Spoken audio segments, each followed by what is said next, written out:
এবার দেখেন দুনিয়া থেকে চলে গেলেন।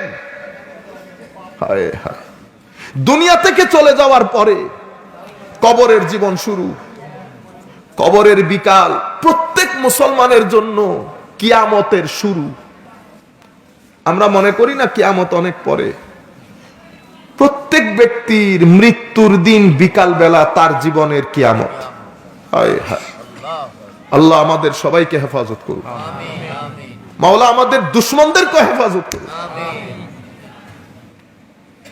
তো কবরের মধ্যে আপনাকে ফেরেশতা এসে বসাবে, আপনাকে কবরে রেখে আত্মীয় স্বজন চলে আসতেছে, আত্মীয় স্বজন কথাবার্তা বলতেছে, এগুলো শুনতেছে, যাকে রেখে এসেছি সে শুনতেছে।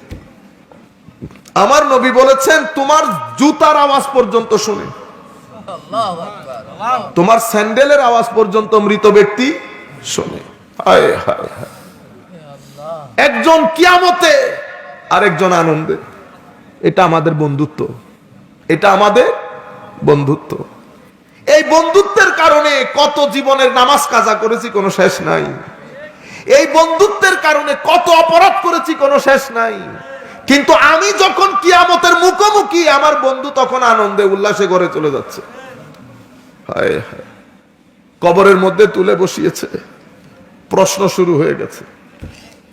তিনটা প্রশ্নের কথা আপনারা শুনেছেন, এই তিনটা প্রশ্ন হক। কিন্তু বুখারী শরীফের মধ্যে প্রশ্ন এসেছে একটার কথা। কয়টার কথা? একটা। সেখানেও আল্লাহর নবী, সেখানেও আল্লাহ প্রশ্ন কি করা হবে, মা কুনতা তাকুলু ফি হাক্কি হাযার রাজুল, এই ব্যক্তির ব্যাপারে তুমি দুনিয়াতে কি বলা বলি করতা? মুমিন তো সাথে সাথে চিনবে, দিওয়ানা হয়ে যাবে আমার নবীকে দেখে। ওয়া আম্মাল মুনাফিক, কি বলেছে? কাফের না, কি বলেছে? মুনাফিক। সেই বলবে বন্ধুরা যা বলেছে আমিও তা বলেছি। সেই কারণে মুসলমান, কিয়ামত পর্যন্ত যদি আপনার পুরা জিন্দেগিতে আপনি ফারায়েজে দিন, নামাজ, তাসবিহ, তাহলিল কোনো কিছু না করেন, রুয়ে জমিনের কোন মুফতি আপনাকে কাফের বলতে পারবে না। আপনি যদি আমাকে জিজ্ঞেস করেন, আমি এতটুকুন বলতে পারবো যে নামাজ না পড়লে জাহান্নামী, কিন্তু আমি এটা কখনো বলতে পারবো না যে আপনি জাহান্নামী। দুইটা দুই কথা। আপনারা বুঝতে পেরেছেন?